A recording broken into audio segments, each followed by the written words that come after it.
Dear students, learners and my dear friends, इस tutorial में हम क्लास 12 कोर का जो 7 चैप्टर है इंग्लिश का द इंटरव्यू, तो उसका फर्स्ट पार्ट हम ऑलरेडी कवर कर चुके हैं। इसमें हमें सेकंड पार्ट स्टडी करना है, वो है ये, जिसमें हम एक इंटरव्यू पढ़ेंगे। जो इंटरव्यू लिया गया है वो एम्बर्टो इको के साथ लिया गया है और ये इनकी कोटेशन दी गई, I am a professor who rights novels on Sundays. तो इस पर ज़्यादा ध्यान देने की ज़रूरत नहीं है। और लेकिन आगे बढ़ने से पहले हम जो क्वेश्चंस देख लेते हैं जो अभी तक पूछे गए हैं इस ट्यूटोरियल को बनाए जाने तक, जो मेरे पास है कलेक्शन। तो ये क्वेश्चंस हैं जो कि मैंने आपको दिखाए थे पिछले ट्यूटोरियल में भी, जब इसका फर्स्ट पार्ट था। और ये क्वेश्चंस जो हैं वीडियो ट्यूटोरियल बनाए जाने तक जो कुछ हैं, इसके अलावा इसका अपडेट अगर कुछ भी होगा तो आपको वेबसाइट पे मिल जाएगा, लिंक वीडियो डिस्क्रिप्शन में दिया रहता है। अब देखिए यहाँ पर जो हम आगे चल के पढ़ेंगे तो हम देखेंगे कि ये जो वर्ड है इंटरस्टिसेस, ये किस सेंस में यूज़ होता है। इसके अलावा देखिए एम्बर्टो इको है और ये जो एक और चैप्टर है आपका गोइंग प्लेसेस। तो देखिए दो चैप्टर को मतलब जोड़कर एक क्वेश्चन यहाँ बना दिया गया है कि अगर एम्बर्टो इको को डैनी किसी से बात करनी हो तो इस प्रकार का क्वेश्चन आप देख लीजिए, पूरा पढ़ लीजिए। इसके अलावा देखिए कि एम्बर्टो इको को एक स्कॉलर राइटर ग्रुप में कैसे आप इवेलुएट करते हैं, क्योंकि देखिए इंटरव्यू का चैप्टर है, इंटरव्यू में हमें उनसे जानकारी मिलती है, जो कुछ भी इंटरव्यू में पद्मनाभन जी पूछते हैं एम्बर्टो इको से, तो उसके बाद हम कुछ ना कुछ तो एक जजमेंट कर सकते हैं ना राइटर के बारे में, एम्बर्टो इको के बारे में। इसके अलावा अगर हम और भी क्वेश्चंस हैं, है ना, यहाँ पे मैंने ये एक झलक आपको दी है। जैसे यहाँ आप देख लीजिए कि Umberto Eco with reference to name of rose, जो नॉवल है उनकी, तो इससे रिलेटेड क्वेश्चन पूछा गया। इसके अलावा जो मुकुंद पद्मनाभन है उन्होंने इंटरव्यू लिया है, तो एक इंटरव्यूअर ग्रुप में आप कैसे उनको इवेलुएट करेंगे, क्या उनका इंटरव्यू एक हाईएस्ट फॉर्म को टच करता है कि नहीं करता है, जैसा कि हमने पिछले ट्यूटोरियल में ये फ्रेज़ पढ़ा था, हाईएस्ट फॉर्म। और किस प्रकार से इंटरव्यू जो है इसका पॉजिटिव फैक्टर अगर हम देखें तो एम्बर्टो इको जैसे लोगों से अगर इंटरव्यू लिया जाता है तो किस प्रकार से वो काफ़ी इन्फॉर्मेटिव हो सकता है और उनके क्रिएटिव परसूट के बारे में हमें जानकारी मिलती है। तो चलिए बढ़ते हैं आगे। The following is an extract from an interview of Umberto Eco. The interviewer is Mukund Padmanabhan. और ये इंटरव्यू उन्होंने तब लिया था जब वो द हिंदू के एडिटर थे। मुकुंद पद्मनाभन जी एक जाने माने जर्नलिस्ट हैं। He has written extensively on different subject like legal, political and literary. अभी तो फिलहाल वो जो आंध्रा में एक यूनिवर्सिटी है, प्राइवेट यूनिवर्सिटी, क्रिया यूनिवर्सिटी में, है ना, he is a visiting professor, मतलब not a permanent professor there. और उन्होंने लगभग 10 साल तक हिंदू के साथ काम किया, उसके एडिटर रहे, तो तब उन्होंने ये लिया था इंटरव्यू। और एम्बर्टो इको की बात करें तो ये तो भाई 84 ईयर्स की एज में 2016 में इनकी डेथ हो गई। He died of cancer. इन्हें आप इटालियन और राइटर एंड ऑथर कहेंगे।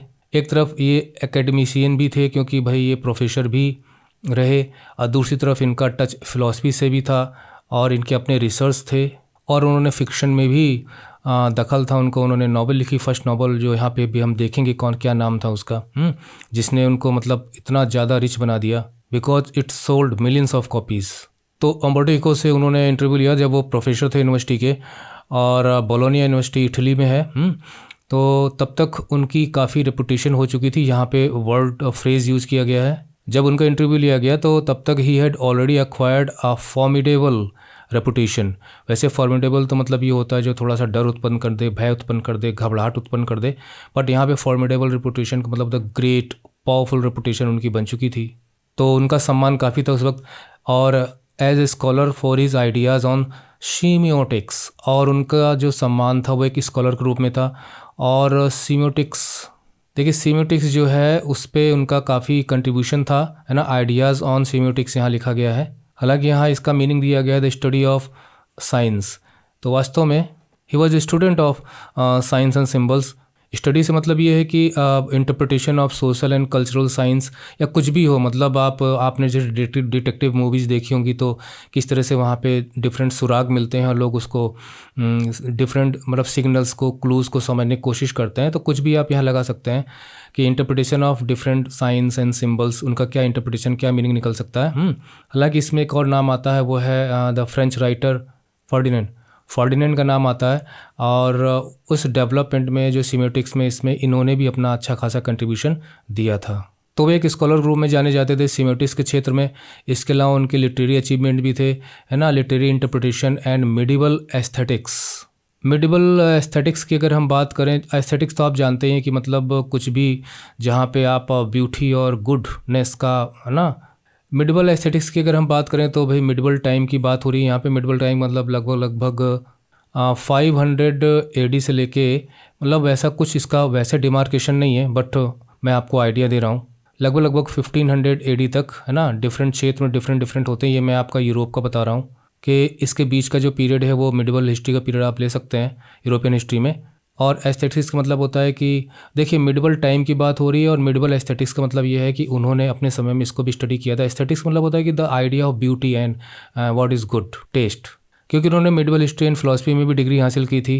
और फिर उसके बाद वो सीमेटिक्स के फील्ड में मतलब उन्होंने ही एंटर्ड, मतलब एक प्रकार से आप कह सकते हो कि history and philosophy, then semiotics में ही एंटर्ड। उसके बाद फिर उन्होंने फिक्शन में कदम रखा। लगभग 50 साल की उम्र में उन्होंने फिक्शन लिखना शुरू किया, जिसने उनको काफ़ी रिच बना दिया।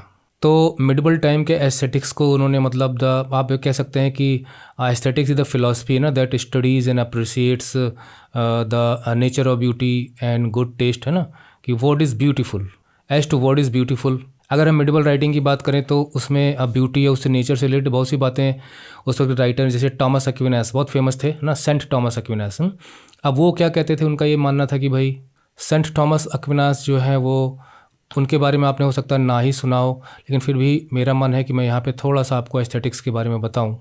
उन्होंने अपनी स्टार्टिंग की तो उन्होंने मटेरियल ब्यूटी से अपनी स्टार्टिंग की, है ना। ये वहीं पे एक दूसरा एग्जांपल देता हूँ, स्यूडो डियोनीसियस।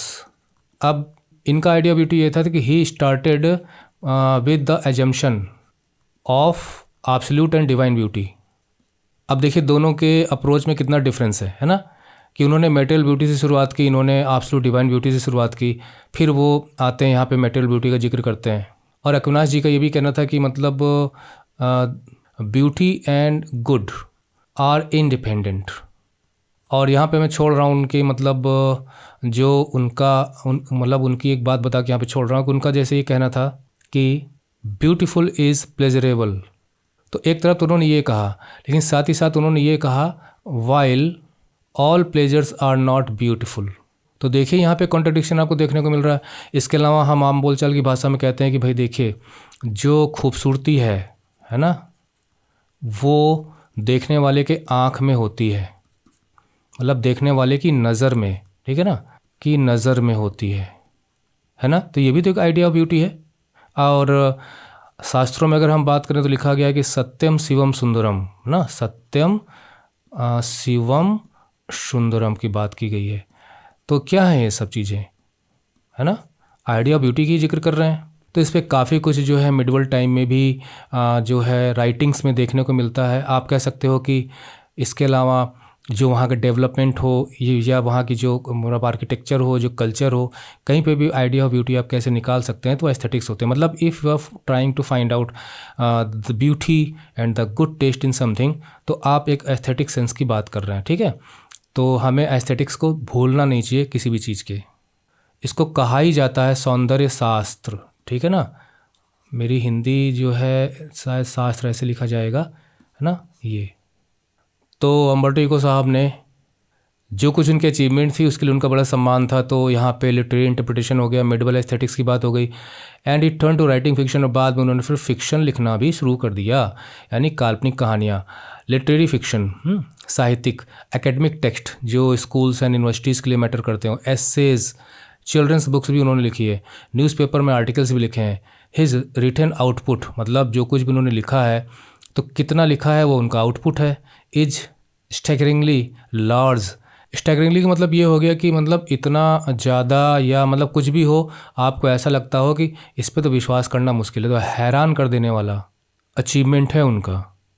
सो बिग, है ना, staggeringly big and wide ranging, मतलब किसी एक चीज़ पे नहीं है बल्कि उन्होंने डिफरेंट टॉपिक्स, डिफरेंट फील्ड्स को टच किया है। In 1980 he acquired the equivalent of intellectual superstardom. अब देखिए जैसे अब बॉलीवुड के सुपरस्टार्स होते हैं तो आप अंदाज़ा लगा सकते हैं कि सुपरस्टार कह रहे हैं तो उनकी क्या पोजीशन होगी फिल्म इंडस्ट्री में। तो इंटेलेक्चुअल यानी कि जो राइटर्स का जो वर्ल्ड है वहाँ पे उस सुपरस्टारडम तक पहुँच गए थे। उसकी वजह थी with the publication of the name of the rose. ये जो है ये इंग्लिश में इसका दिया गया है, उन्होंने इटालियन भाषा में लिखा था तो उसमें कुछ और ही है। Which sold more than 10 million copies, जिसने खूब धन कमाया। 10 मिलियन कॉपीज़ की यहाँ बात की गई है। 10 मिलियन मतलब 1 करोड़ होता है। तो इस नॉवेल ने उनको सुपरस्टार बना दिया इंटेलेक्चुअल वर्ल्ड में। He was considered a great writer. तो यहाँ पे देखिए, यहाँ पे इंटरव्यू स्टार्ट होता है the English novelist and academic David Lodge ने एक बार कहा था, I can't understand how one man can do all the things Eco does, है ना। इको इतना ज़्यादा वर्क करते हैं तो मुझे बड़ी हैरानी होती है कि कोई आदमी इतना सारा काम कैसे कर सकता है। अम्बर्टो इको जवाब देते हैं, मे बी, मतलब उन्होंने कहा कि डेविड लॉज ने एक बार आपके बारे में ऐसा कहा था। तो अब अम्बर्टो इको जवाब देते हैं, maybe I give the impression, मुझे देखकर ऐसा लगता है, मतलब मुझसे देखकर ऐसा इंप्रेशन लगता है कि मैं बहुत सारी चीज़ें करता हूँ। बहुत सारी चीज़ों से मतलब ये है कि मैं फ़िक्शन भी लिख रहा हूँ, है ना। मैंने मेडिवल एस्थेटिक्स में भी मेरा दखल है, सीमियोटिक्स में भी मेरा कंट्रीब्यूशन है ना। एकेडमिशियन भी हूँ, प्रोफेसर भी हूँ, तो वो सारी चीज़ें। बट इन द एंड, लेकिन इन सब पे विचार करने के बाद मैं भी इस नतीजे पे पहुंचता हूँ आखिर में, आई एम कन्विंस्ड, मतलब वो कहते हैं कि मुझे मेरा विश्वास जो कहता है वो ये कहता है कि मैं हमेशा एक ही चीज़ कर रहा होता हूँ, मतलब डूइंग द सेम थिंग। अब ये सेम थिंग क्या है उसे हमें आगे समझना होगा। तो मुकुंद पूछते हैं विच इज़, मतलब कौन सी सेम चीज़ें जो आप करते रहते हैं, मतलब क्या है जो आपको लगता है कि आप हर बार वही कर रहे होते हैं, कुछ अलग नहीं कर रहे होते हैं। तो अमोर्टी को कहते हैं, now that is more difficult to explain, इसको एक्सप्लेन करना तो मुश्किल है। I have some philosophical interests. तो इंटरेस्ट मतलब होता है कि भाई क्या क्या चीज़ें आपको करना अच्छा लगता है, वो आपका इंटरेस्ट, आपकी दिलचस्पियाँ। फिलोसफिकल का मतलब ये हो गया कि भाई फिलोसफिकल होता क्या है, फिलोसफिकल आपका एक थॉट सिस्टम है कि आपका क्या आइडिया, किसी चीज़ को लेकर क्या आइडिया आपका बन रहा है, वो आपकी फ़िलॉसफी उससे रिलेटेड बन जाती है। जीवन को लेके आया है, जीवन का पर्पज़ क्या है, हम क्यों आए इस दुनिया में, है ना, हमें जीना कैसे चाहिए, एक स्टूडेंट की लाइफ कैसी होनी चाहिए। तो आपके हिसाब से किसी भी चीज़ किसी भी चीज़ के से रिलेटेड बिहेवियर रूल या उसके फंक्शन या उसके सिस्टम से रिलेटेड कोई भी थॉट है तो आपका वो फिलोसफिकल थॉट आपका बन जाएगा। इसे हम दर्शन शास्त्र कहते हैं, मतलब हम कैसे, हमारी नज़र क्या है दुनिया को या दुनिया की चीज़ों को लेकर, वो हमारा दर्शन होता है, वो हमारी फ़िलॉसफ़ी होती है। जैसे मैं एक टीचर हूँ, आपको पढ़ा रहा हूँ, तो अब मेरी अपनी फ़िलॉसफ़ी है कि एज ए टीचर स्टूडेंट से मेरा रिलेशन कैसा होना चाहिए, मुझे कैसे पढ़ाना चाहिए, मेरा क्या उद्देश्य होना चाहिए, तो फ़िलॉसफ़ी होती है। उर्दू में से कहते हैं फ़लसफ़ा। तो सबका अपना अपना हिसाब होता है, वही उनकी फ़िलॉसफ़ी होती है। एंड आई परसू देम, और मैं उनको फॉलो भी करता हूँ थ्रू माई एकेडमिक वर्क। तो मैं अपने एकेडमिक वर्क में भी उसको फॉलो करता हूँ, मतलब जो मेरा the work which is related for students and my novels और नॉवेल्स में भी मैं उसी को फॉलो करता हूँ। मतलब मेरे अपने इंटरेस्ट हैं, वो इंटरेस्ट फ़िलोसफिकल हैं। कि मैं डिफरेंट आइडियाज़ पे, थॉटफुल आइडियाज़ पे मैं सोचता हूँ और मैं वही हर जगह करता रहता हूँ। मतलब जहाँ भी देखोगे तो मेरा एक ही इंटरेस्ट है, वो फ़िलॉसफी मेरी जो है वो नज़र आएगी। जैसे गांधी की फ़िलॉसफी क्या थी, गांधी जी की ट्रूथ एंड नॉन वायलेंस, और उस पर उन्होंने पूरा जीवन बिता दिया। अब कोई सेल्फिश होता है, कोई सेल्फलेस होता है, उसके पीछे भी कहीं ना कहीं एक फिलोसफिकल बैकग्राउंड होता है ना। Even my books for children are about non violence, यहाँ तक कि जो बच्चों के लिए मैं किताबें लिखता हूँ उसमें भी मैं नॉन वायलेंस की बात करता हूँ। तो ये हो गया ना एक फिलोसफिकल टीनेट। मैं पीस की बात करता हूँ एंड यू सी, और तुम्हें पता है the same bunch of ethical philosophical interest. अब ये यहाँ कह रहे हैं कि देखो यू सी कि वही बंच माने गुच्छा होता है। वैसे एथिकल का मतलब होता है related to morality, what is good, what is wrong, sense of good and wrong. तो वही मैं मॉरलिटी की बातें करता रहता हूँ, वही फिलोसफिकल इंटरेस्ट मेरे हैं। इनका कहने का मतलब यहाँ पे ये है कि मैं जो कुछ भी लिखता हूँ, चाहे वो एकेडमिक वर्क हो, चाहे बच्चों के लिए हो, चाहे नॉवेल्स हो, अंत में मेरी जो स्टोरी है या मेरा जो वर्क है उसके बेस में, उसके थीम में कहीं ना कहीं मैं शांति की बातें करता हूँ, नॉन वायलेंस की बातें करता हूँ। ये मेरे फिलोसफिकल इंटरेस्ट हैं। मैं इसी थीम को लेकर कहीं ना कहीं अपनी चीज़ों को रखता रहता हूँ। And then I have a secret, और हाँ एक राज की बात भी है। Did you know what will happen if you eliminate the empty spaces. अब यहाँ पे ये देखिए क्या कह रहे हैं कि अगर आप एलिमिनेट मतलब होता है ख़त्म कर दीजिए, द एम्प्टी स्पेसेस मतलब होता है खाली जगह, फ्रॉम द यूनिवर्स मतलब ब्रह्मांड से ही ख़त्म कर दीजिए, है ना। Eliminate the empty spaces in all the atoms, और एटम्स में जो एम्प्टी स्पेस होता है उसे ख़त्म कर दीजिए। भाई आप साइंस के स्टूडेंट आप समझ रहे होंगे। The universe will become as big as my fist, तो यूनिवर्स सिर्फ मेरी मुट्ठी में समा जाएगा, मेरी मुट्ठी के बराबर हो जाएगा। अगर मुझे एटम्स के बारे में जानकारी ना हो तो भी मेरी बात समझ में आएगी। हम चीज़ों को फैला के रखते हैं, मतलब जो चीज़ यहाँ पे है, एक चीज़ यहाँ पे है ना, एक चीज़ यहाँ पे है, एक चीज़ यहाँ पे है, तो इनके बीच का ये जो गैप है ना, इस गैप की वजह से चीज़ें दूर दूर नज़र आ रही हैं। आप इसको हटा दीजिए, ये मैंने हटा दिया, ठीक है। ये तो जब इनको हटा दोगे तो ऑटोमेटिकली ये चीज़ें पास पास आ जाएंगी, है ना। तो अब इससे क्या कहना चाहते हैं उसे हमें देखना पड़ेगा। Similarly we have a lot of empty spaces in our lifes, तो वो ये कहते हैं कि इसी प्रकार से हमारे जीवन में भी एम्प्टी स्पेस होते हैं। I call them interstices. अब ये देखिए इससे रिलेटेड जो है प्रश्न वगैरह पूछे गए हैं, तो हमारे जीवन में भी खाली स्थान होते हैं। खाली मतलब इंटरस्टिसेस का मतलब ये है कि in between, standing in between, मतलब दो के बीच में कोई भी चीज़ है तो वो इंटरस्टिस के काम करती है। तो say you are coming over to my place, तो यहाँ पे समझाते हैं एग्जाम्पल से कि अगर आप मेरे से मिलने के लिए आ रहे हैं, you are in an elevator और आप उसमें लिफ्ट में हैं और मेरे पास पहुंचने की कोशिश कर रहे हैं, मतलब लिफ्ट में है और मैं अपने रूम पे हूँ और अब मेरे पास आप आएंगे। तो अब आप लिफ्ट में हैं और मैं अपने घर पर हूँ, रूम पे हूँ, तो कम से कम आपके और मेरे बीच में कुछ तो स्पेस है। वो फिजिकल स्पेस भी है और टाइम का भी स्पेस है। जितनी देर में आप पहुँचोगे तो वो गैप तो बना हुआ है ना, gap time and gap of physical also.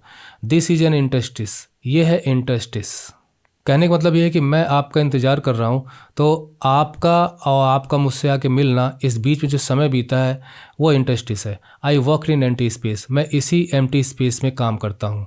While waiting for you elevator to come up, यानी एलिवेटर में आपके आने का मैं इंतज़ार कर रहा हूँ। From the first to the third floor, यानी फर्स्ट फ्लोर से आप थर्ड फ्लोर पे मेरा है घर या फ्लैट है या रूम है, वहाँ पर आप आओगे तो फर्स्ट से थर्ड फ्लोर तक आने में कुछ तो टाइम लगेगा, है ना। अब कुछ तो गैपिंग है, फिजिकल डिस्टेंस भी है और एक टाइम का भी गैप है। I have already written article, तब तक मैं एक आर्टिकल लिख चुका होता हूँ। और फिर वो हंसने लगते हैं। तो यहाँ वो ये कहने एक प्रकार से अगर मुझे जो समझ में आ रहा है वो ये आ रहा है कि वो टाइम का अच्छा खासा यूज़ करते हैं, उसे बर्बाद नहीं करते हैं। कोई इंटरस्टिस है तो वो स्पेस रहने ना पाए उसको फिलअप कर देते हैं वो। इसको आप ऐसे समझ लीजिए कि अगर हम जैसे ना खाली दिमाग शैतान का होता है, यानी उसके पास एंटी स्पेस काफ़ी ज़्यादा है। तो स्पेस ज़्यादा है तो अगर हम बिज़ी हैं, अगर हम जो कहते हैं ना जो व्यस्त है वो मस्त है, अगर हम किसी चीज़ में बिज़ी हैं तो एम्प्टी स्पेस रहने नहीं पाता। और इसलिए कहते हैं कि लाइफ आपकी बिज़ी होनी चाहिए, स्पेसेस कम होने चाहिए, स्पेसेस को फिल करना है आपको। तो मेरे ख्याल से वो टाइम का अच्छा खासा यूज करते हैं। जब टाइम का अच्छा खासा यूज करेंगे, यहाँ तक कि इंटरस्टेसिस का भी यूज कर लेंगे, तो कंट्रीब्यूशन तो बहुत ज़्यादा होगा ही होगा। यहाँ हम सोने के बहाने ढूंढते रहते हैं, खेलने के बहाने ढूंढते रहते हैं, आलस के बहाने ढूंढते रहते हैं। तो no excuses, make only uses of time. तो मुकुंद जी कहते हैं अच्छा कंसेप्ट दिया उन्होंने इंटरस्टेसिस का। हो सकता है आप लोग इसका यूज़ करना शुरू कर दें। Not every one can do that of course. वैसे इसके आगे बढ़ने से मैं बता दूं, मैंने छोटे बच्चों में इस चीज़ को देखा है। स्कूल बस में भी अगर वो बैठ गए हैं और स्कूल बस में और बच्चों के आने में टाइम है तो अपना निकाल कुछ ना कुछ होमवर्क करना शुरू कर देते हैं। तो ऐसे ही आप भाई इसका यूज़ करिए, है ना, कि अभी तो उनके आने में समय, तब तक मैं ये काम कर लेता हूँ, अभी तो बहुत देर है, तब तक हम ये निपटा लेते हैं। तो मुकुंद कहते हैं not every one can do that of course. हाँ, सबके बस की बात नहीं है। योर नॉन फिक्शनल राइटिंग, अब आपकी जो नॉन फिक्शनल राइटिंग है, मतलब जो कल्पना पे आधारित नहीं है, फैक्ट पे आधारित है, योर स्कॉलरली वर्क जो आप स्कूल यूनिवर्सिटीज़ के लिए लिखते हैं, has a certain playful and personal quality. अब यहाँ पे उनकी राइटिंग जो नॉन फिक्शनल राइटिंग है उस पर वो एक कमेंट कर रहे हैं कि प्लेफुल है, मतलब थोड़ी सी मज़ेदार रहती है, and personal quality about it. और इसमें कुछ पर्सनल क्वालिटीज़ हैं। पर्सनल क्वालिटी का मतलब ये है कि आप अपने जीवन में अच्छे बुरे सारी चीज़ों को आप मतलब आपकी राइटिंग इनफॉर्मल है, बहुत फॉर्मल नहीं है, तो आप उस तरह से उसमें शामिल करते हैं अपनी बातों को भी। It is a marked departure. Marked departure का मतलब होता है कि साफ नज़र आने वाला एक डिपार्चर है। डिपार्चर मतलब होता है आप प्रस्थान करना, किसी जगह से दूसरी जगह जाना। तो अगर आप उस हिसाब से देखेंगे तो कहेंगे कि ये जो है मार्क्ड डिपार्चर, यानी ये काफ़ी कुछ अलग है from a regular academic style. तो जनरली एकेडमिक जो स्टाइल होती है वो बहुत ही फॉर्मल होती है। कोई ऐसे लिख रहा है या कोई किसी टॉपिक पर कोई मतलब लेटर लिख रहा है या किसी टॉपिक पर वो कोई स्टडी से रिलेटेड नोट्स बना रहा है, कुछ दे रहा है, तो जो वो होती है वो जो रेगुलर स्टाइल है ना वो डिफरेंट है आपकी स्टाइल से। तो that is why there is a marked departure. तो मार्क्ड डिपार्चर पर अंदाज़ा लगा सकते हैं कि इनका प्लेफुल एंड पर्सनल रहता है। तो जनरली जो एकेडमिक राइटिंग होती है विच इज़ इनवेरिएबली डिसपर्सनलाइज्ड। इनवेरिएबली मतलब होता है कि मतलब हमेशा लगभग ऑलमोस्ट ऑलवेज समान तौर पर। डिसपर्सनलाइज्ड मतलब ये हो गया कि उसमें एकेडमिक राइटिंग में कुछ भी पर्सनल नहीं होता, बहुत ही फॉर्मल होता है। End of and dry and boring, और इस वजह से काफ़ी कुछ ड्राइंग एंड बोरिंग होती हैं writings. Have you consciously adopted, मतलब कंसियसली मतलब होता है कि जानबूझकर आपने इनफॉर्मल अप्रोच को अपनाया है कि आप खुलकर लिखेंगे, और जो भाषा है उसको प्लेफुल बनाएंगे। यहाँ पे प्लेफुल लिखा गया है ना। जैसे मैं कभी कभी जो है कंट्रीब्यूट करता हूँ तो बच्चों को क्वेश्चन का आंसर देता हूँ, तो डायरी राइटिंग लिखने में मुझे बहुत आनंद आता है। मैं पर्सनली बता रहा हूँ, मैंने बहुत सी डायरी राइटिंग की हुई है। तो उसमें लिखते वक्त इतना आनंद आता है कि डियर डायरी, यार क्या बताऊँ, आज मैं बहुत परेशान हूँ, है ना। और मेरे पास बिल्कुल समय नहीं कि मैं तुमको तंग करूं अपनी बोरियत वाली बातों से। लेकिन फिर भी इतना तो मैं बताना ही चाहूँगा कि आज हुआ क्या क्या यार, बस सोचो मत। अब ये जो है ना, बड़ा इन्जॉय करके लिखने में भी आनंद आता है और ये बहुत कुछ पर्सनलाइज्ड है। और ऐसा ही मेरी टीचिंग में भी मैं बहुत ज़्यादा चीज़ें, पर्सनल एक्सपीरियंसेस को शामिल करता हूँ बच्चों को सही दिशा देने के लिए। तो ये चीज़ है डीपर्सनलाइज्ड, है ना, बहुत ज़्यादा फॉर्मल नहीं। मेरी टीचिंग में भी आपको चीज़ें नज़र आती होंगी। और it something that just came naturally to you, या ये नेचुरली आपके नेचर का हिस्सा है कि आप इसी तरह से हैबिचुअल राइटर हैं, मतलब बाय बर्थ आपके अंदर ये इंस्टिंक्ट है या आपने जानबूझकर अपनाया है। ये उनसे पूछ रहे हैं। अम्बर्टो इको कहते हैं, when I presented my first doctoral dissertation. Dissertation मतलब होता है कि कुछ भी आप जैसे यूनिवर्सिटी डिग्री के लिए या डॉक्टरेट डिग्री के लिए आप कुछ भी रिसर्च पेपर लिख रहे हैं ना, तो वो डॉक्यूमेंट्स आपके डिजर्टेशन हो जाएंगे। तो देखिए, आपको डॉक्टरेट डिग्री हासिल करनी है, यानी पीएचडी आपको करनी है, तो आपको थीसिस लिखनी पड़ती है, यूनिक लिखनी पड़ती है, आपको रिसर्च करना पड़ता है। तो one of the professor said, तो एक प्रोफेसर ने कहा, scholars learn a lot of a certain subject, then they make a lot of false hypotheses, then they correct them, and at the end they put the conclusions। इसका क्या मतलब हुआ? इसका मतलब ये हो गया कि जो स्कॉलर्स होते हैं, मतलब जो डिग्री वगैरह हासिल कर रहे हैं, है ना, चाहे वो स्कूल की सर्टिफिकेट हासिल कर रहे हो, चाहे यूनिवर्सिटी की डिग्री हासिल कर रहे हो, डिप्लोमा हासिल कर रहे हो, तो सब स्कॉलर ही हैं। तो scholars learn a lot of a certain subject. तो वास्तव में अगर वो यहाँ पे डॉक्टरेट डिग्री लेने जा रहे हैं, तो भाई निश्चित है कि ग्रेट स्कॉलर होंगे। तो वो किसी सब्जेक्ट पे महारत हासिल करते हैं, एक्सपर्टीज़ हासिल करते हैं, काफ़ी ज़्यादा उसके बारे में पढ़ते हैं। Then they make a lot of false hypothesis. तो ये चीज़ यहाँ पे गौर करने वाली है। फॉल्स मतलब झूठी, है ना। हाइपोथेसिस मतलब क्या होता है? हाइपोथेसिस मतलब ये होता है कि हम मतलब कोई चीज़ अगर हमारे पास फैक्ट है, हमारे पास कोई डेटा है, तो हाइपोथेसिस नहीं। हाइपोथेसिस हमारा कोई अनुमान होता है, हमारा कोई आइडिया होता है किसी चीज़ को लेकर, और वो आइडिया ऐसा होता है जो किसी चीज़ को हमको सॉल्यूशन प्रदान करने में मदद करे। क्योंकि वो हम हाइपोथेसिस बनाते ही इसीलिए हैं कि हम इसको आगे चल के प्रूव कर सकें ना। खासकर जो इन्वेस्टिगेटिंग स्टोरीज़ होती हैं, आपने नॉवल से फिल्म्स देखी होंगी, जो जहाँ पे जासूसी फिल्म्स होती है, जहाँ पे मिस्टीरियस हैपनिंग्स होती हैं, है ना। तो मिस्ट्री को सॉल्व करने के लिए लोग कितनी ज़्यादा आइडियाज़ बनाते हैं कि ऐसा होगा, फिर वैसा होगा, ये हुआ होगा। तो वो क्यों बनाते हैं? उन्हें लगता है कि यार ये सही होंगे और आगे चल के हमें मदद मिलेगी। तो कहीं कुछ भी नहीं होता, तो वहाँ से हाइपोथेसिस के सहारे वो आगे बढ़ते हैं और जो मिस्ट्री को सॉल्व कर देते हैं। तो हाइपोथेसिस हमारे दिनचर्या का हिस्सा है ना, हमें बहुत मदद करता है आगे बढ़ने में। तो वो कहते हैं कि लोग बहुत ज़्यादा सब्जेक्ट के बारे में पढ़ते हैं और उसके बाद जो थीसिस लिखते हैं उसमें बहुत ज़्यादा हाइपोथेसिस वाली बातें होती हैं कि ऐसा होगा तो वैसा हो जाएगा, वैसा होगा तो वैसा हो जाएगा, और वो फॉल्स होती हैं। देन दे करेक्ट देम, फिर बाद में जब उनमें कमियां निकाली जाती है फिर उनको सुधारना शुरू कर देते हैं। तो हाइपोथेसिस ही आप ऐसा बनाइए कि वो सही साबित हो जाए, यानी कि आपकी परिकल्पनाएं ऐसी होनी चाहिए जो आगे चल के सही साबित हो। तो then they correct them at the end, they put the conclusions, और फिर उसके बाद वो एक निष्कर्ष निकाल के दे देते हैं। यू ऑन द कॉन्ट्ररी, बल्कि तुमने क्या किया है, कॉन्ट्ररी मतलब इनके विपरीत, told the story of a research, तुमने अपनी रिसर्च की स्टोरी बताई है। स्टोरी मतलब होता है कि आपने रिसर्च को एक स्टोरी के रूप में पेश किया है जो कि इंटरेस्टिंग है, कोई हाइपोथेटिकल नहीं है, और ऐसा होना चाहिए। Even including your trials and errors, trials and errors method होता है जहाँ पे हमें कुछ भी नहीं पता होता तो हम ट्रायल्स एंड एरर्स से उसको सॉल्व करने की कोशिश करते हैं। यार ये नहीं तो वो लग जाएगा, वो नहीं, जहाँ लह जाए है ना। तो वो है कि कहीं पे मतलब अपनी कोशिश करते हैं, सफल हो गए, फेल हो गए तो कोई दूसरी कोशिश करेंगे, है ना। पता चला ताले की चाबी गायब हो गई, तो भैया तुम अपनी चाबी दो, भैया तुम अपनी चाबी दो, किसी की तो लग जाएगी। तो वही है ट्रायल्स एंड एरर्स। तो even including your trials and error, यानी तुमने अपने रिसर्च में पूरी स्टोरी बताई, कहाँ फेल हुए, कहाँ सफल हुए, है ना। और पूरा रिसर्च पेपर आपने अपनी कमियों को भी बताते हुए पूरा किया। एट द सेम टाइम, और साथ ही साथ ही recognize I was right and went on to publish my dissertation, और उन्होंने ये भी कहा कि मैं सही था, और फिर मेरे पब्लिकेशन जो डिजर्टेशन था, जो मैंने जो जमा की थी थीसिस, है ना, फिर उसे बुक के रूप में पब्लिश किया। विच मेंट ही अप्रिशिएटेड इट, जिसका मतलब ये होता है कि उन्होंने मुझे अप्रिशिएट किया। तो at that point, at the age of 22, तब मेरी उम्र 20-22 साल थी, I understood scholarly book should be written the way I had done. तो प्रोफेसर के कमेंट से मुझे पता चला कि जिस प्रकार से मैंने लिखा था तो मुझे ऐसे लिखना चाहिए। यानी यहाँ वो ये कहना चाहते हैं कि एक प्रकार से नेचुरली मैं ऐसा एक राइटर हूँ।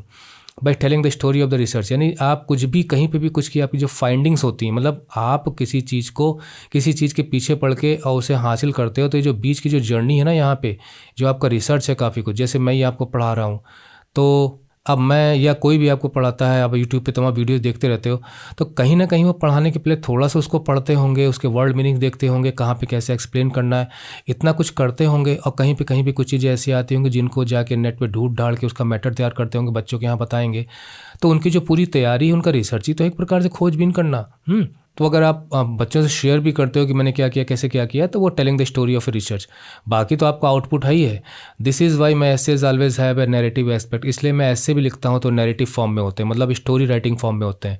And this is Y probably I started writing narratives, और यही वजह है कि मैंने नैरेटिव्स लिखने शुरू भी किए। मैंने नॉवेल्स सो लेट, थोड़ा देर में शुरू किया, लगभग 50 साल की उम्र में। I remember that my dear friend Roland Barthes, या रोला बार्था भी आप कह सकते हो, इनको भी हमको हरे से कर देना चाहिए। क्यों? क्योंकि भैया क्या पूछ लिया जाए एग्ज़ाम में तो आप कहेंगे सर आपने यहाँ पे क्यों नहीं हरे से किया था, आप करते थे तो, है ना, तो आप चूक गए तो हम भी चूक गए। वॉज ऑलवेज फ्रस्ट्रेटेड ही रहते थे, मतलब that he was an essayist. और फ्रस्ट्रेटेड व्यक्ति क्या होता है, थोड़ा दुखी रहता है कि यार मैं सिर्फ एसेइस्ट बन के रह गया, ऐसे लिखने वाला रह गया, मैं एक नॉवलिस्ट नहीं बन पाया। He wanted to do creative writing, जबकि वो क्रिएटिव राइटिंग करना चाहते थे। क्रिएटिव राइटिंग में क्या होता है कि आप अपनी क्रिएटिविटी को यूज़ कर क्रिएटिव राइटिंग कर फिक्शनल राइटिंग ही कहेंगे हम ना, वन डे और अनदर, यानी अब करूँगा तब करूँगा, इस दिन नहीं तो अगले दिन, यानी कि किसी न किसी दिन, वन डे और अंदर, मतलब मैं क्रिएटिव राइटिंग करूँ, but he died before he could do, लेकिन वो कर नहीं पाया और उसके पहले उनकी डेथ हो गई।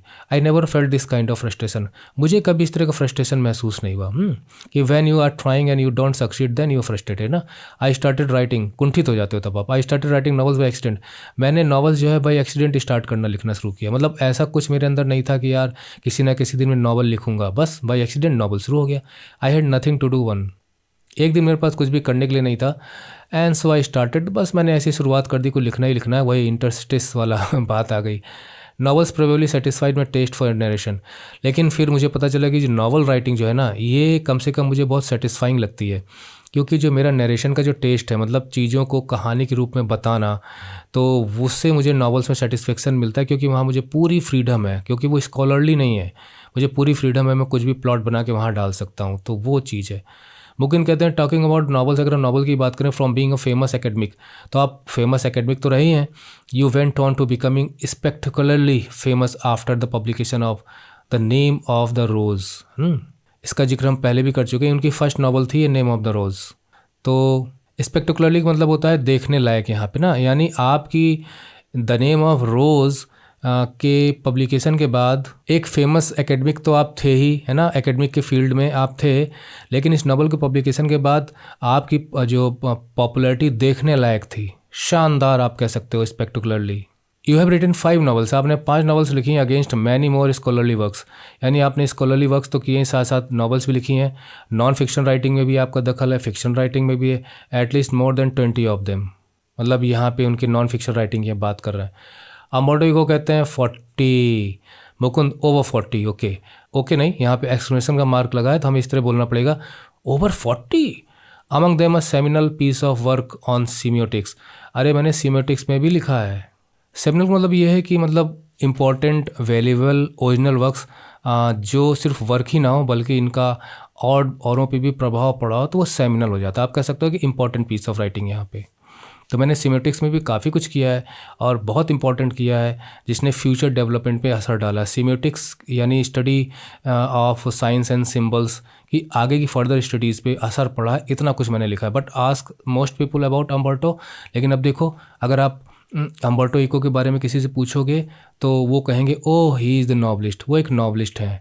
Does that bother you? तो क्या इससे आपको कोई परेशानी होती है, मतलब आप इन सब चीज़ों को लेकर, क्योंकि आपने ओवर 40 आपने वर्क किया है, आपने सीमेटिक्स में वर्क किया है, सेमिनल वर्क है, बहुत इंपॉर्टेंट वर्क है ना, इन्फ्लुएंशियल वर्क है, उसके बावजूद भी कोई पूछता है तो आपकी पहचान एक नॉवलिस्ट के रूप में है, तो क्या इसको लेकर आपके मन में कोई चिंता, कोई परेशानी, तकलीफ़ होती है कि यार मेरी और पहचान क्यों नहीं बन पाई? तो अम्बर्टो को कहते हैं यस, होती तो है, because I consider my self, क्योंकि मैं अपने आप को समझता हूँ, मानता हूँ, आ यूनिवर्सिटी प्रोफेसर, क्योंकि मैं एक यूनिवर्सिटी प्रोफेसर हूँ, हु राइट्स नॉवेल्स, जो नॉवेल्स लिखता है संडेज़ को। अब आप जानते हैं संडेज़ वीकेंड हो गया, तो बाकी दिनों में मैं एक यूनिवर्सिटी प्रोफेसर हूँ। किसी एक दिन संडे के दिन अगर मैं नॉवल लिख रहा हूँ तो मेरी पहचान कैसे एक नॉवलिस्ट के रूप में हो जाती। तो it is not a joke, और ये जोक नहीं है। I participate in academic conferences. अब देखिए मैं कॉन्फ्रेंसेज में जाता हूँ, है ना, and not meetings of pen clubs and writers. और मैं अपना समय पेन क्लब्स में राइटर्स के साथ मिलकर नहीं बिताता हूँ। मैं एकेडमिक कॉन्फ्रेंसेज में जाता हूँ जहाँ अपने विचार रखता हूँ, अपनी रिसर्च रखता हूँ। आई identify my self with the academic community. मैं अपने आप को एकेडमिक कम्युनिटी से जोड़ कर पाता हूँ। मेरी आइडेंटिफिकेशन एकेडमिक कम्युनिटी से ज़्यादा मैच करती है। लेकिन मुझे लोग नॉवलिस्ट के रूप में जानते हैं। कहने का मतलब ये हो कि मैंने एकेडमी के क्षेत्र में जो कंट्रीब्यूशन दिया है उससे मेरी पहचान होती तो अच्छा लगता। बट ओके, कोई बात नहीं। इफ़ दे मतलब most people have read only the novels. अगर उन्होंने मेरी नॉवेल्स को ही ज़्यादा पढ़ा है, थोड़ा सा हंसते हैं और कंधों को उचकाते हैं, ओके, कोई बात नहीं। I know that by writing novels, क्योंकि मैं जानता हूँ कि नॉवल लिखकर I reach a larger audience. मैं ज़्यादा से ज़्यादा लोगों तक अपनी पहुँच बना सकता हूँ, श्रोतागणों तक पहुँच बना सकता हूँ। I can not expect to have 1 million readers with stuff on semiotics, क्योंकि मैं जानता हूँ कि मैं 1 लाख मतलब 1 मिलियन मतलब 10 लाख, कि मैं 10 लाख लोग या लाखों लोगों को अपना रीडर नहीं बना सकता जो मुझे पढ़ें। सीमेटिक्स पे तो नहीं मिलेंगे, क्योंकि सीमेटिक्स एक फील्ड ऑफ स्टडी है और उसमें जिसको इंटरेस्ट होगा वही उसको समझेगा, पढ़ेगा। जबकि नॉवेल्स जो होती हैं, फिक्शन होती हैं, लोग स्टोरीज़ को पढ़ना पसंद करते हैं। तो निश्चित है कि नॉवल से मुझे रीडरशिप मिली, मुझे रीडर का बेस मिला, रीडर्स का बेस मिला, मुझे ऑडियंस मिली, और वो ऑडियंस मुझे एक नॉवलिस्ट के रूप में जानती है। तो कोई बात नहीं, ओके। मुकुंद कहते हैं which brings me to my next question. तो आपके इसी से मेरा एक नेक्स्ट क्वेश्चन बनता है, द नेम ऑफ द रोज़, है ना। अब यहाँ पे मैं इसको पीले से ही करूँगा। द नेम ऑफ द रोज़। बच्चों, नेम ऑफ द रोज़ में है क्या, मैं बताता हूँ आपको। इसमें इसकी जो थीम है उसमें आपको रिलीजन है, पॉलिटिक्स है, दोनों का आपस में कुछ मेल क्या बनता है, उस पर क्या उनके विचार हैं। इसके अलावा यहाँ पे चर्च की अथॉरिटी और डिफरेंट साइंस एंड सिंबल्स का यूज हुआ है, क्योंकि वहाँ पे सीरीज ऑफ मर्डर्स होते हैं, ठीक है। उनकी इन्वेस्टिगेशन करने वाले वहाँ पहुँचते हैं, और लाइब्रेरी उसके केंद्र में है, एबे में सब सारी चीज़ें होती हैं, मर्डर्स होते हैं। तो उसको मर्डर्स यूनिवर्सिटी को सॉल्व करने में डिफरेंट साइंस एंड सिंबल्स वहाँ पे यूज़ होते हैं। और चर्च की अथॉरिटी और इस उनके पनिशमेंट, उनके मतलब काफ़ी कुछ इसमें थीम्स उन्होंने रखी हुई हैं उसमें। तो वो तो काफ़ी फेमस हुई थी। इस पर फिल्म भी बनी, आप देख सकते हो। तो उन्होंने कहा कि वेरी सीरियस नावल। हालांकि बाद में उन्होंने ये कहा था कि ही हेटेड दिस नावल। यस, इन्होंने कहा था अम्बर्टो इको साहब ने कि आई हेटेड दिस नावल। तो it is a detective yarn. ये एक प्रकार का जासूसी यार्न मतलब होता है धागा, है ना। और धागा उलझ भी सकता है और सुलझ भी सकता है। तो यहाँ पे डिटेक्टिव यार्न का मतलब ये हो गया a story that involves solving mystery और क्राइम, है ना। तो it is a detective yarn at one level, यानी अगर आप इसको ध्यान से पढ़ोगे तो एक रूप में तो ये डिटेक्टिव यार्न नज़र आएगी, जैसे कोई यहाँ पे इन्वेस्टिगेशन चल रहा है, जासूसी नॉवल है। बट इट आल्सो डेल्व्स इनटू का मतलब होता है कि गोज डीपली, है ना। तो it also deeply explores and investigates metaphysics. अब देखिए यहाँ पे आप फिजिक्स लेके कंफ्यूज मत हो जाइएगा, ये भी फिलॉसफी की एक ब्रांच है, क्योंकि ये जो है इस ब्रांच में हम पढ़ते हैं कि nature of reality in existence, मतलब अस्तित्व की बात करते हैं कि हम इस दुनिया में क्यों आए हैं, हमारा क्या मकसद है, मतलब तमाम तरह की चीज़ें। थियोलॉजी जो हो गया वो धर्मशास्त्र हो गया, जहाँ पे हम गॉड, रिलीजन्स एट्सेट्रा स्टडी करते हैं। एंड मिडिवल हिस्ट्री आप जानते हैं। येट इट एन्जॉयड, मतलब उन्होंने बताया इस नावल में कई चीज़ें हैं। एक तरफ तो आपको तो मेनली जासूसी नावल नज़र आएगी, लेकिन यहाँ पे मेटाफिजिक्स की बात है कि यहाँ पे चूँकि चर्च है, चर्च के जो बिहेवियर है लोगों के प्रति, और मतलब बहुत सारी चीज़ें हैं। नॉलेज है, नॉलेज सब तक नहीं पहुँचनी चाहिए, it should not be accessible to all, नहीं तो इसके बहुत बुरे परिणाम निकल सकते हैं। तो एक तरफ मैंने फिलॉसफी भी यहाँ डाली है, लोगों के विचार। थियोलॉजी भी है, मतलब यहाँ पे God, nature of God and religion etcetera. Medieval history की भी बात की है उस समय के टाइम की। Yet it enjoyed a huge mass audience, लेकिन उसके बावजूद भी इसका ऑडियंस बेस काफ़ी ज़्यादा। Were you puzzled at all by this. और मुकुंद आनंद कहते हैं कि were you puzzled by at all by this. तो क्या आप इसको मतलब पजल्ड मतलब क्या आप इस चीज़ पे हैरान नहीं होते हैं, आपको मतलब आश्चर्य नहीं होता है कि मतलब यहाँ पे इतनी सारी चीज़ें हैं उसके बावजूद आपको इतना बड़ा ऑडियंस मिला हुआ है। अम्बर्टो इको कहते हैं नो, जर्नलिस्ट आर पजल्ड। जो जर्नलिस्ट होते हैं वो पजल्ड हो सकते हैं। यहाँ पे पद्मनाभन जी भी एक जर्नलिस्ट ही एक प्रकार से, कहीं वो पजल्ड हो सकते हैं समटाइम्स, कभी कभी पब्लिशर भी पजल्ड हो सकते हैं जो छापते हैं।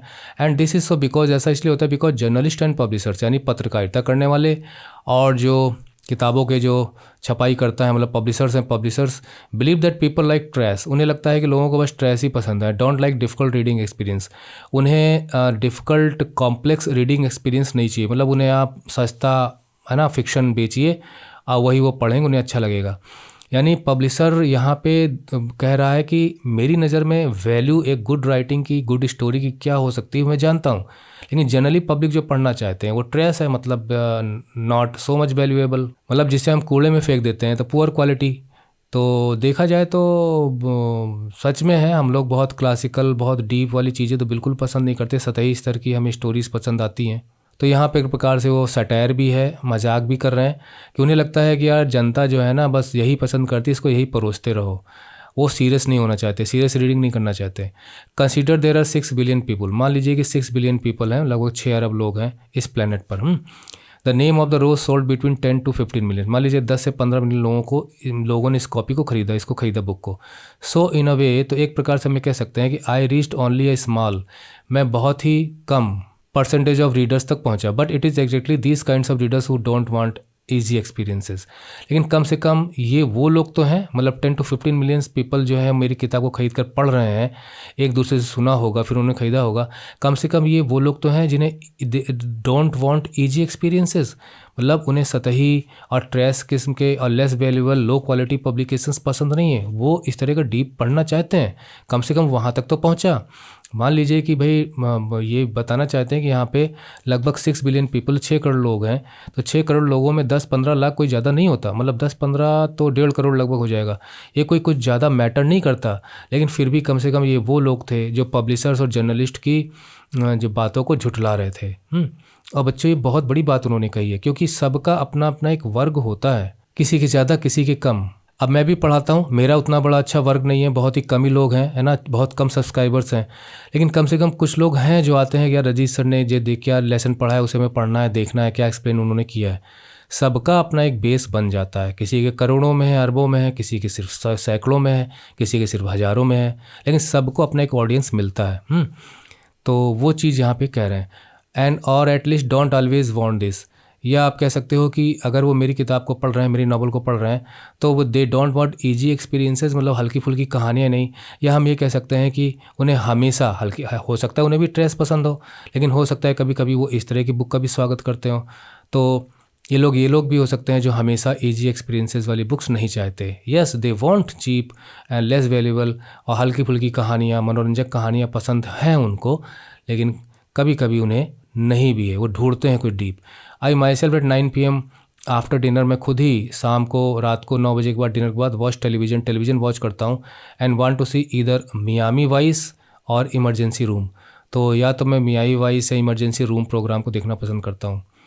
मैंने इस पर रिसर्च नहीं किया भाई कि क्या है ना, टीवी प्रोग्राम ही होंगे। I enjoy it and I need it, मैं इसे एन्जॉय भी करता हूँ और मुझे इसकी ज़रूरत भी महसूस होती है, बट नॉट ऑल डे, लेकिन हमेशा नहीं। अब जैसे मुझे ही देख लीजिए, मैं कार्टून भी लगा कर देख लेता हूँ, हमेशा नहीं, कभी कभी। मैं कव्वाली भी सुन लेता हूँ, मैं क्लासिकल म्यूज़िक भी सुन लेता हूँ, मैं मॉडर्न म्यूज़िक जो है आपको बॉलीवुड का उसको भी सुन लेता हूँ, मैं जो सिंगिंग शोज़ होते हैं उन्हें देखता हूँ, है ना। तो अब हमेशा नहीं, कभी कभी। जनरली मुझे जो सॉलिड थीम वाली चीज़ें हैं, स्टोरीज हैं, वो पसंद है, लेकिन कभी कभी मैं हल्की फुल्की कहानियाँ भी पढ़ लेता हूँ, है ना। मैं जो बच्चों की जो स्टोरी बुक्स आती हैं कभी कभी मैं उनको भी पढ़ लेता हूँ। तो ऐसा ही है। तो उन्होंने कहा कि सबका एक वर्ग होता है।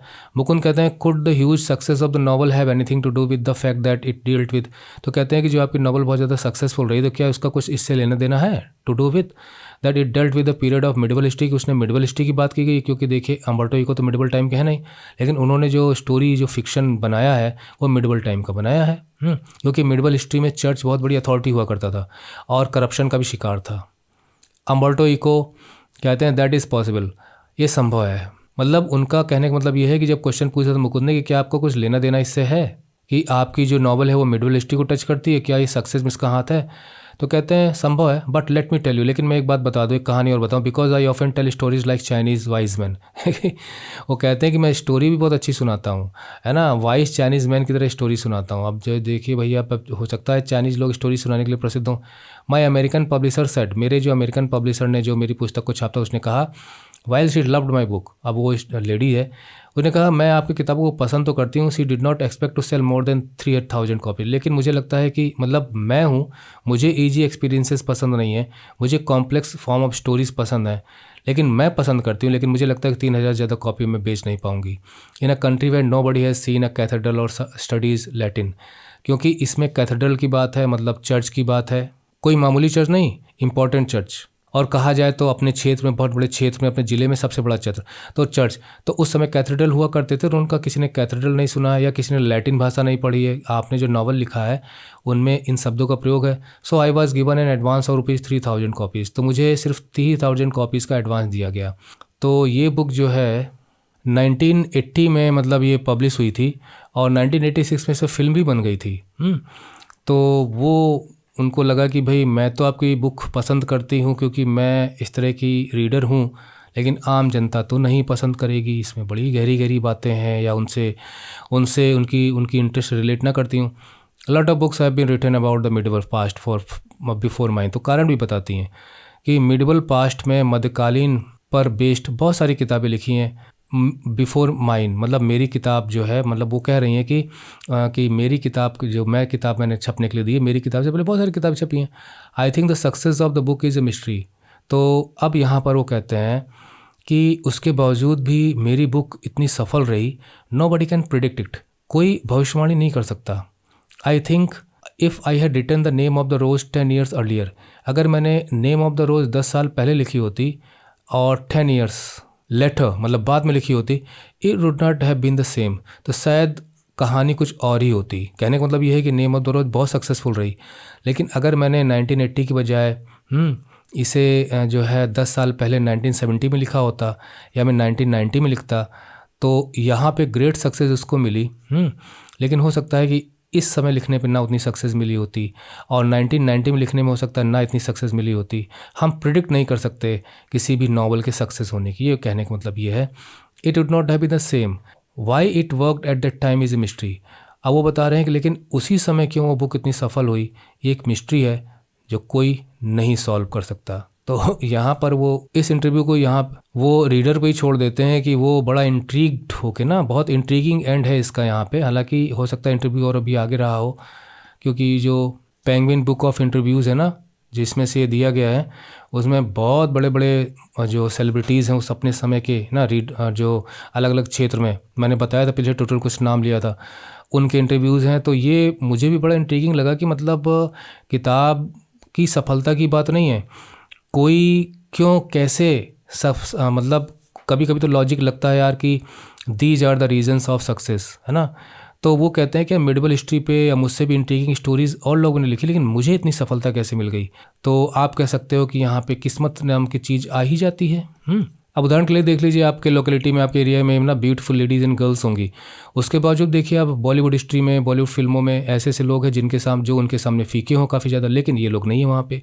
आप देखते होंगे कि टीवी में कहीं पे भी सीरियल्स में इतनी अच्छी एक्टिंग करने वाले एक्टर्स एंड एक्ट्रेसेस होती हैं, लेकिन फिर भी देखिए मूवीज़ में जो लोग एक्टिंग करते उतने अच्छे कर भी नहीं पाते, फिर भी they are great, they are the great successful stars.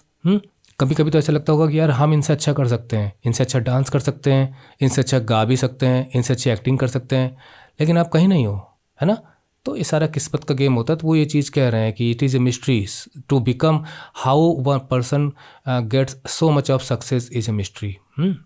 लायक होके भी वो कहीं नहीं पहुंचता, नालायक होके भी कोई कहीं पहुंच जाता है। तो इस तरह की बातें इन्होंने की है। तो ये मैंने यहाँ पे अपने थॉट्स डालते हुए आपको समझाया है। बाकी कोई भी क्वेश्चन आएगा तो इसका आसानी से आप आंसर दे पाएंगे। इस ट्यूटोरियल यहीं ख़त्म करते हैं, और इस बात के साथ कि देखिए इंटरव्यू के पॉजिटिव नेगेटिव पॉइंट्स हैं, प्राइवेट पर्सनल लाइफ में एक बैलेंस बनाना चाहिए।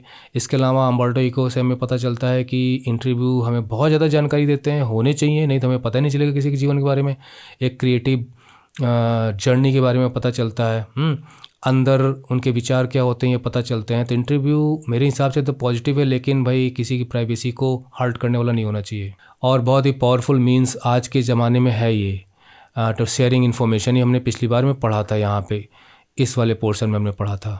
यहाँ पे देखिए है ना कि these days more than at any other time our most vivid impressions of our contemporaries are through interviews, है ना। डेनिस ब्रायन ने एक बार कहा था कि आज की तारीख में जो क्वेश्चन पूछता जो इंटरव्यूअर है, अनप्रेसिडेंटेड पावर एंड इन्फ्लुएंस उसके पास है। तो okay, ending the tutorial. Bye bye, study well and take care.